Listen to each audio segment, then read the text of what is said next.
ఈరోజు short story జుత్తులు మారి తెలివి. ఒక అడవిలో ఒక జుత్తులు మారి నక్క ఉండేది. అయితే ఆ నక్క చాలా బద్ధకిష్టురాలు.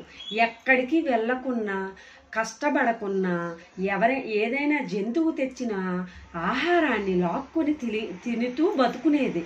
అయితే ఆ నక్కకి అలా కాలం గడుస్తూ ఉండేది.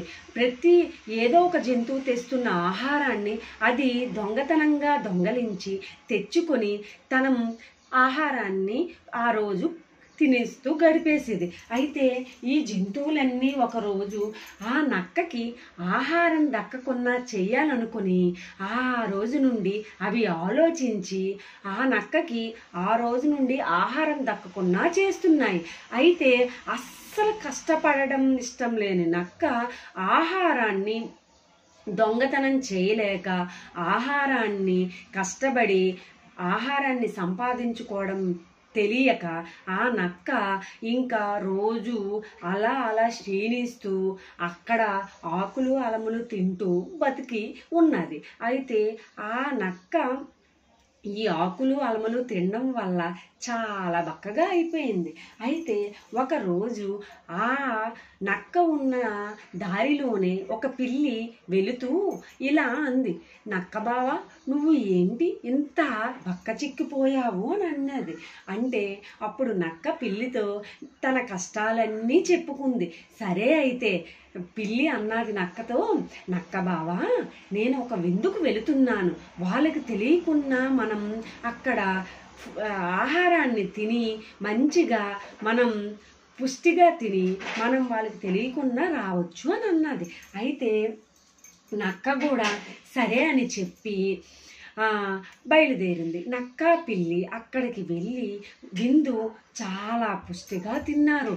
అయితే నక్క అసలే జుత్తులు మారి నక్క కదా, తింటున్నంతసేపు అక్కడ ఆ విందు దగ్గర ఆహారం అంతా చూసి నక్కకి, నేను చాలా రోజుల నుండి ఆహారం దొరక్క చాలా కష్టపడ్డాను.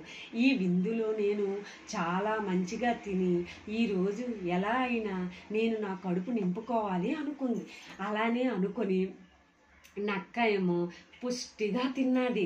అయినా అది నక్క జుత్తులు మారిది కాబట్టి అది ఏమనుకున్నదంటే, నేను పిల్లిని పట్టిస్తే నేను తప్పించుకొని వెళ్ళిపోతాను అనుకుంది. ఇంత సహాయం చేసిన పిల్లిని అది ఎలాగైనా పట్టించాలి అనుకుంది. ఎంతైనా అది జుత్తులు మారి నక్క కాబట్టి పిల్లిని పట్టేద్దాం అనుకుంది. అయితే ఆహారాన్ని తిన్న తర్వాత నక్క తన నోటితో ఒక అరుపు అరిచింది. ఆ అరుపుకి విన్న అక్కడ ఉన్నవాళ్ళు నక్కని పిల్లిని పట్టుకొని బంధించారు. అయితే పిల్లి మాత్రం ఎలాగో ఒకలా కష్టపడి అక్కడి నుండి తప్పించుకొని తన ప్రాణాలను తన కాపాడుకుంది. కానీ నక్క అప్పటికి చాలా ఆహారాన్ని తినేసి చాలా కడుపు నిండా తినేసింది. కడుపు కదలకున్న ఒక స్థలంలో ఉండిపోయింది అలా. అయితే తను తప్పించుకోవడానికి వీలు కాలేదు. అయితే నక్క ఇంకా వాళ్ళ చేతుల్లో దెబ్బలు తినేసి అక్కడ అలా ఉండిపోయింది. నీతి ఏంటంటే, ఒకరికి మంచి చేస్తే మనకి మంచి జరుగుతుంది. మనం మంచి చేసిన వాళ్ళకి చెడు చేస్తే తిరిగి ఆ చెడు మనకే వస్తుంది.